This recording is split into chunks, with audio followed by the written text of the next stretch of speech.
The steady beat of her playlist was a familiar comfort to 15-year-old Sarah Walker as she made her way to Northwood High. That calm was abruptly shattered by the low growl of an engine. A gleaming white SUV, without any official insignia, appeared suddenly beside her, its tires brushing the curb with an unsettling precision that seemed out of place on the sunlit, usually peaceful streets of Willow Creek Estates. Before she could fully grasp what was happening, two men stepped out wearing dark tactical uniforms, cheap knockoffs of real law enforcement gear. Their sudden presence broke the neighborhood's carefully maintained illusion of calm. Sarah's heart pounded fiercely in her chest. She yanked out an earbud as the forced cheerfulness of Willow Creek, with its enforced perfection, morphed into a sinister backdrop. This was their territory, she thought bitterly, where control had escalated from passive-aggressive law notices to outright intimidation. The patches on their chests read WCCPA Willow Creek Community Patrol A, looking more like props from a low-budget film.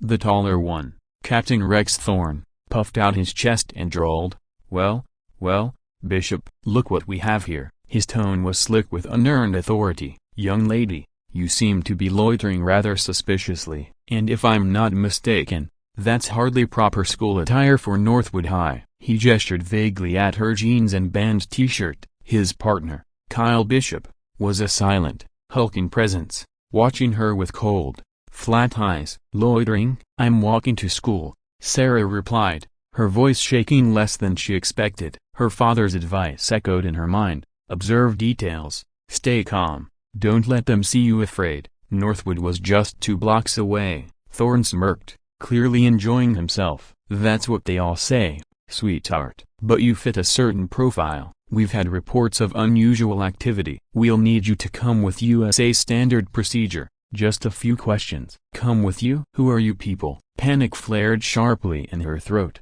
but she fought to keep it down. "You're not police. I don't have to go anywhere with you." "Oh, but I think you do," Bishop growled at the only words he spoke. In a flash, he moved with brutal speed. Before Sarah could scream or brace herself, her arm was caught in Thorne's vice-like grip. Her backpack, once a comforting weight, slipped off her shoulder and hit the sidewalk with a dull thud. The harsh scrape of heavy-duty plastic was followed by the sting of zip ties cinching tightly around her wrists. A small, choked cry escaped her lips as they marched her toward the SUV's open rear door. Terror and disbelief surged through her as her eyes darted across the street, catching on a detail. Mrs. Henderson's lace curtains fluttered, then stilled, silently witnessing the perfect morning and the unfolding crime in broad daylight. The slam of the car door plunged Sarah into a terrifying darkness. At the corner of Sycamore and Elm, where the white SUV had disappeared, Mrs. Henderson finally exhaled shakily, her hand covering her mouth. The image of the vehicle burned into her mind. Miles away, in the quiet of his home office, John Walker, a man whose life revolved around control, discipline, and strategic calm, was about to have his orderly world shattered by one phone call. It was 10:17 a.m. when Northwood High's attendance office called. "Mr. Walker, this is Carol from Northwood. We're just verifying Sarah's absence today." "Is she unwell?" John's blood turned ice cold. Sarah never missed school without telling him. "No," he replied, his voice unnervingly calm, a chilling contrast to the freezing dread spreading through him. "She left for school at her usual time." Carol continued speaking, but John was already in motion. Years of Green Beret training, followed by elite instructor experience, sharpened his instincts. Panic was a luxury he couldn't afford. Action was imperative. He ended the call, his mind slicing through grim possibilities. A quick check on Sarah's phone locator app showed her last signal at 7:58 a.m., near the edge of Willow Creek Estates on her normal route. Then silence offline. John was out the door in under a minute, jaw clenched tight. Arriving at the shaded corner, his eyes scanned the scene with the precision of someone trained to notice what others missed. The sidewalk was spotless, almost too pristine. Then he spotted it. Sarah's navy blue backpack, lying abandoned near the curb, its contents spilling slightly as if dropped in a struggle. A cold wave of fury surged through him, but he forced himself to focus. Kneeling, he examined faint, nearly invisible impressions in the soft grass beside the crib. Wide tire tracks, heavier than those of a typical sedan, They had parked right here. Two Willow Creek maintenance workers trimming hedges a little way down the street looked up nervously as John approached. They were regular staff, not part of Thorne's patrol. "Morning," John said, his voice steady, almost gentle but with an unmistakable edge.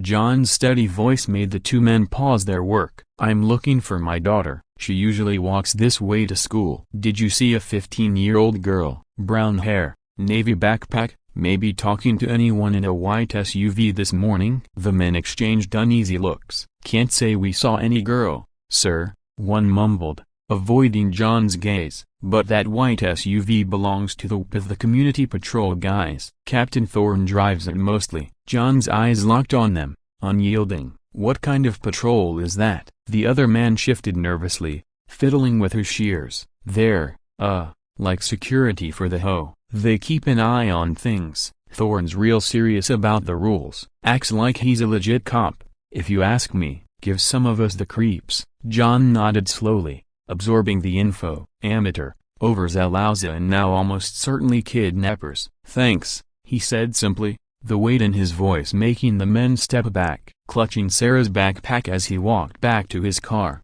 the pieces started to fall into place. This wasn't some random incident, it was an abuse of fabricated authority. Inside his vehicle, John pulled out his phone and dialed a secure contact. "Mark, it's John Walker," he said when the call connected, his voice low and urgent. "I've got a priority 1 situation of my daughter, Sarah. She's been taken. Possible abduction by a fake cop group here in Willow Creek. They call themselves WCCP, run by a guy named Thorne. I need everything you can find on them, fast and discreet. Keep this off the books until we know exactly what we're dealing with." He listened briefly, then said, "Understood. Thanks, Mark." Ending the call, John stared at the pristine, silent street. They thought they were untouchable. They thought they had his daughter. They had no idea who they'd just provoked. His hunt was just beginning. While John's cold rage sharpened into a clear plan, Sarah was miles away from the comfort of her familiar street. The ride in the back of the white SUV had been mercifully brief, a terrifying blur through tinted windows,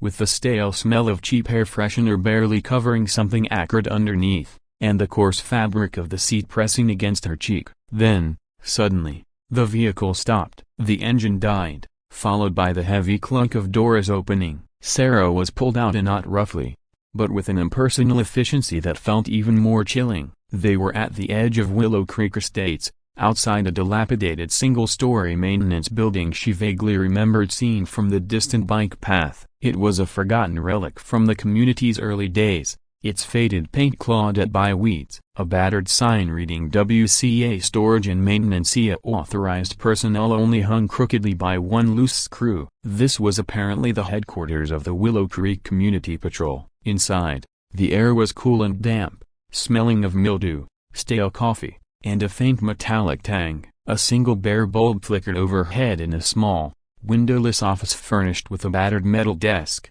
2 mismatched chairs, and a filing cabinet that looked like it had lost a fight. Captain Rex Thorne gestured for Sarah to take a seat, a smug smile playing on his lips. Officer Kyle Bishop stood silently by the door, arms crossed, a silent, imposing figure. "All right then, young lady," Thorne began, leaning back in his squeaky chair as if he were a veteran detective in the middle of a high-stakes interrogation. "Let's start again. Who are you really working for? Who sent you to spy on our community?" Sarah met his gaze, genuine confusion battling with her fear. "Working with? I already told you I'm just a student. I go to Northwood High. My name is Sarah Walker." Even as she spoke, her father's voice echoed in her memory. "Stay calm, answer truthfully, don't volunteer extra information, and always observe." She forced herself to take in the room at the single door where Bishop stood. No other visible exits.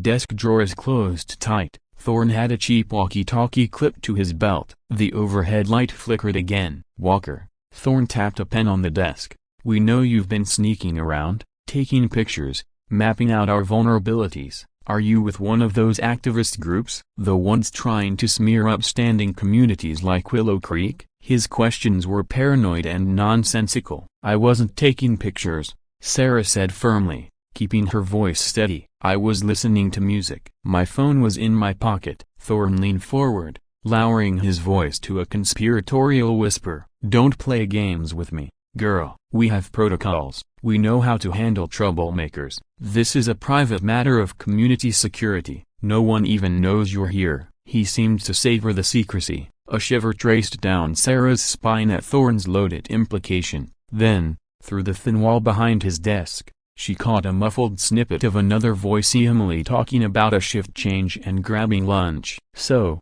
there were more of them, at least one other.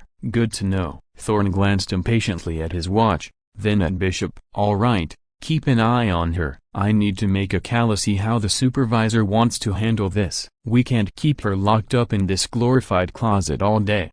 If she's not more cooperative by afternoon, we'll have to arrange alternative processing." Alternative processing. The words hung heavy in the stale air, thick with unspoken threat. Sarah's stomach tightened. But as Thorne stepped out, his cheap walkie-talkie crackling, a tiny spark of her father's resolve flickered inside her. These were amateurs, dangerous, yes, but amateurs playing at a game they didn't fully understand. Their arrogance might be their downfall. She just had to be ready. Her eyes swept the room again, methodically imprinting every detail. Fear knotted cold and hard in her chest, but her mind remained sharp. She would watch, she would listen, she would survive. While Sarah fought to master her fear in the WCCP's makeshift prison, John was already digesting the first pieces of actionable intelligence from Mark Olson. The information painted a grim, predictable picture. The white SUV was indeed registered to the Willow Creek Homeowners Association, a clear overreach of their remit. Captain Rex Thorne, self-styled leader of the community patrol, was a former mall security guard dismissed for overzealous conduct and multiple harassment complaints. The WCCP had no official standing or legal authority whatsoever. As John suspected, they were a gang of vigilantes with HOA funding and a dangerous god complex, led by a man playing out a power fantasy. This grim confirmation sharpened John's focus. Knowing what he was up against was one thing, knowing where was the next critical step. The maintenance building where Sarah had been taken was an isolated, forgotten corner of Willow Creek's sprawling property, the perfect den for Thorne's pseudo-cops. That night, under the cloak of a moonless sky, John Walker became the shadow he was trained to be. Dressed in dark, non-reflective clothing, he moved with silent, economical precision. His first target,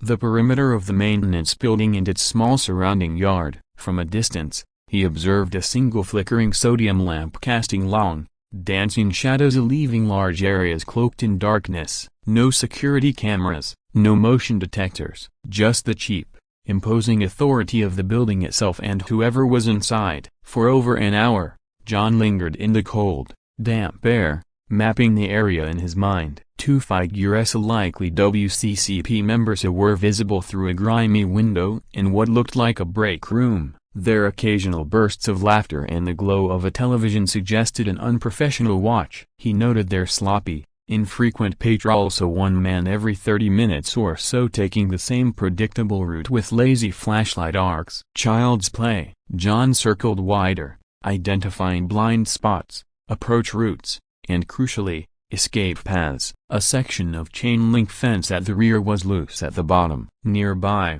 an overgrown cluster of bushes offered deep cover and uncomfortably close to a side door that looked less sturdy than the front. He spotted a window on the far side, partially obscured by a leaning stack of old pallets. Its latch appeared compromised. As he crept closer to examine the window frame, his heart nearly stopped. Not 20 feet away, the side door creaked open. One of Thorne's men stepped out, stretching and yawning before fumbling for a cigarette. John froze, melting into the deeper shadow of a large untrimmed hedge. Every muscle tensed, his breathing slowed to almost nothing. The man lit his cigarette, the match's flare briefly illuminating his bored face. He took a few puffs, oblivious, then grunted and went back inside, the door clicking shut behind him. John let out a slow, silent breath. Too closing, but it confirmed their careless attitude. Back in the temporary anonymity of his car before dawn, John reviewed his mental notes. The WCCP were amateurs, but amateurs with his daughter. Mark Olson could eventually secure warrants,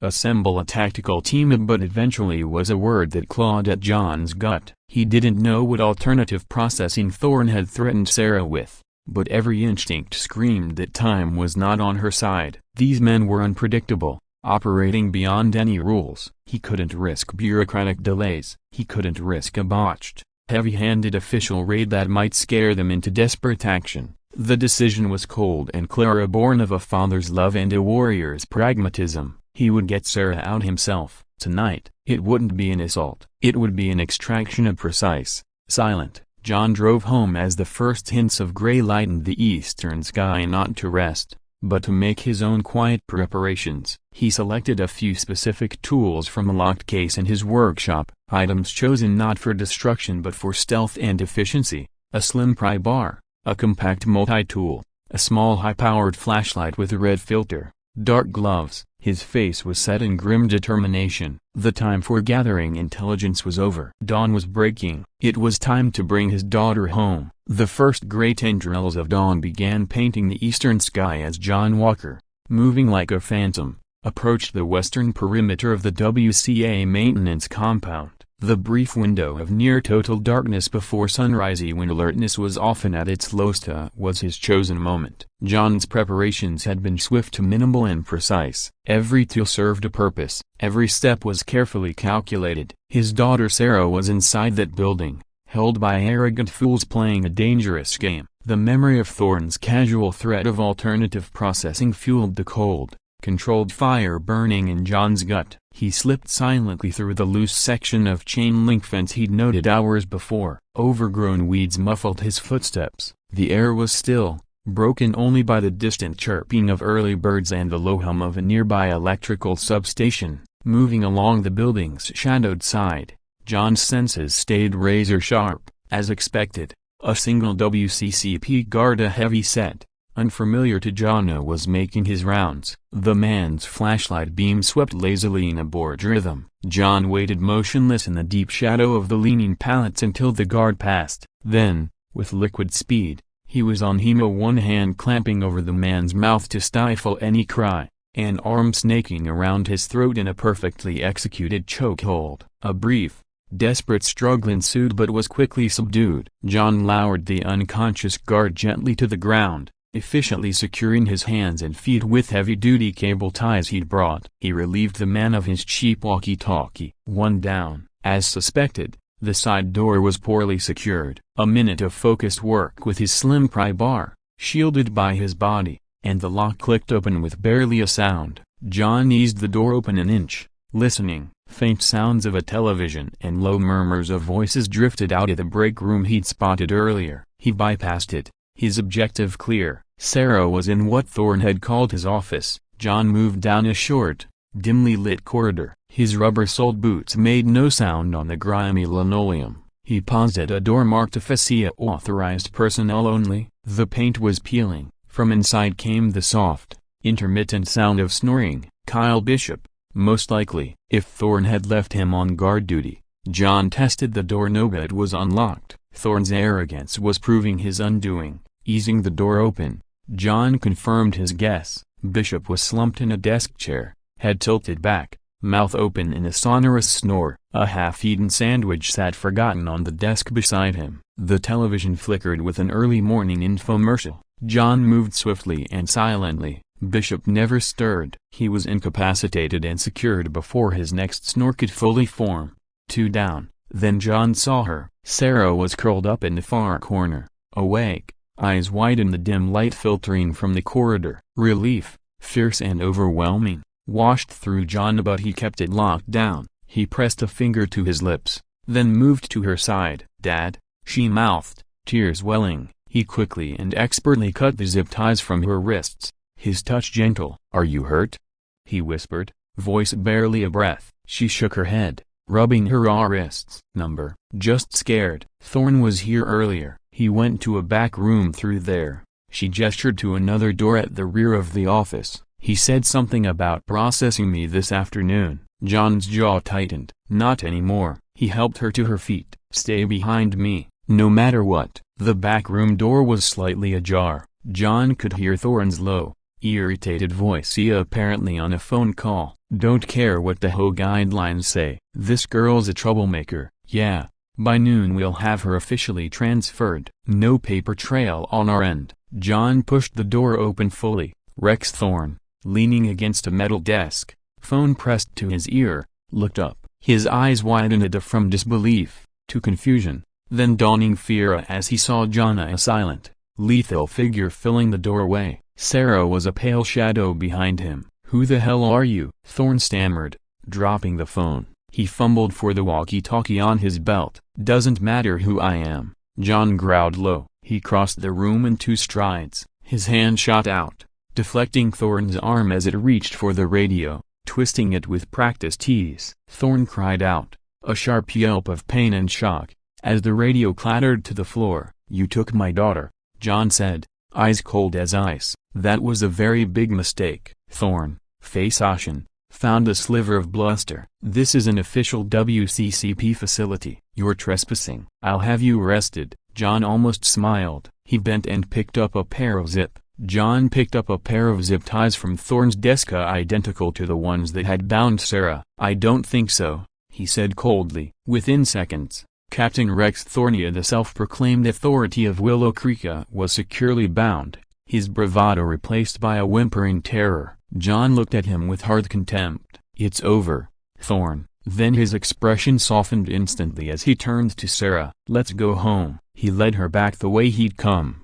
past the unconscious, bound forms of Thorne's officers, and out into the cool, clean air of the approaching dawn. As they slipped through the gap in the fence and into the gray anonymity of the waking town, Sarah leaned against him, a shuddering sigh of relief escaping her. John held her close for a moment, the father eclipsing the soldier. "You're safe now, Sarah Bear," he whispered. "You're safe." But as his eyes scanned the quiet streets, his mind was already shifting. This part was done. The next was just beginning. The rising sun cast long shadows as John Walker drove away from the dilapidated maintenance building. Sarah beside him, wrapped in a blanket he kept in the car. She was quiet, leaning against his arm, the adrenaline from her ordeal slowly ebbing away, leaving behind profound exhaustion. For John, however, the adrenaline was still a controlled burn. His daughter was safe, but the people responsible for her terror were still at large. Their corrupt little empire still stood. That was about to change. His first stop was a discreet,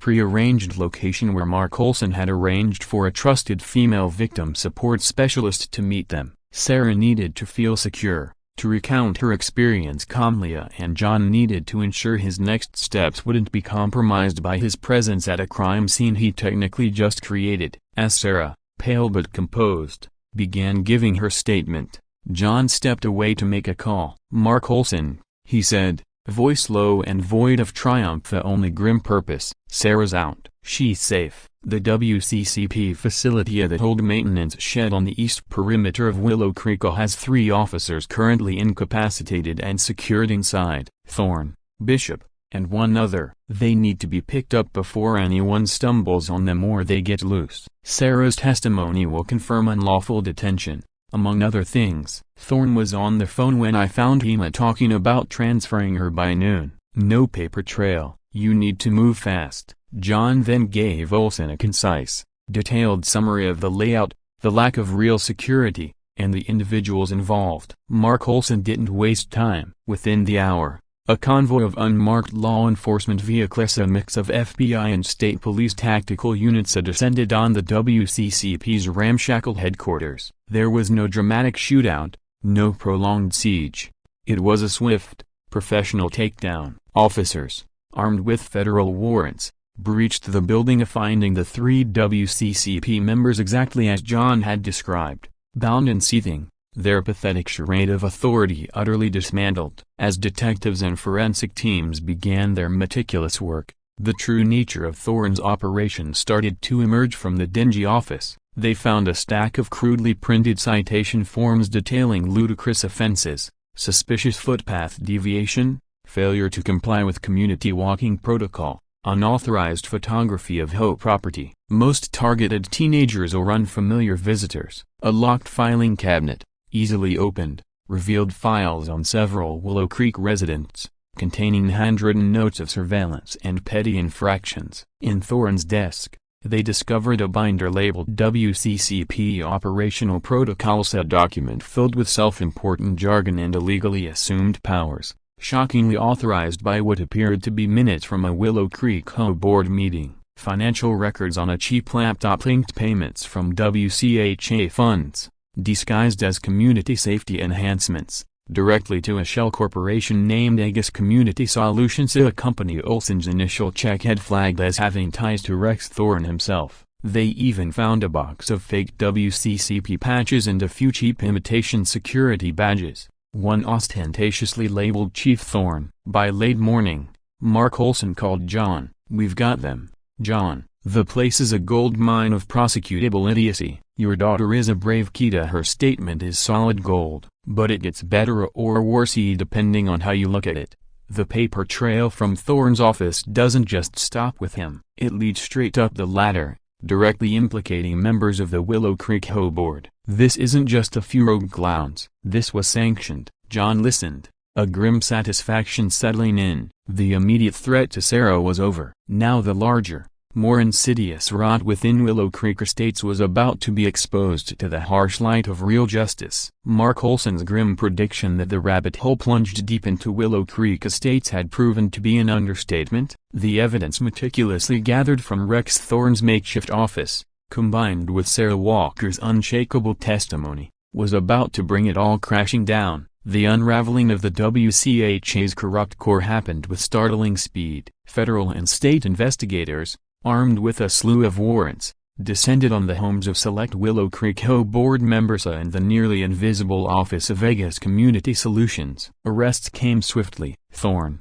Bishop, and their handful of WCCP patrolmen were the first to be charged, facing a long list of felonies: unlawful detention, impersonating law enforcement, and conspiracy. But justice's hammer didn't stop there. Within weeks, several prominent members of the Willow Creek Homeowners Association board, including its domineering president, found themselves in handcuffs, indicted for misuse of community funds, conspiracy to commit unlawful acts, and reckless endangerment for sanctioning and financing Thorne's illegal militia. Local news outlets had a field day, splashing the once pristine image of Willow Creek Estates across screens, with headlines screaming corruption and vigilantism. The initial shock among residents quickly turned into widespread outrage. Community meetings that had once been sparsely attended, focusing on lawn maintenance and holiday decorations, became packed. Fiery forums where homeowners demanded accountability and sweeping change. The carefully constructed facade of serene,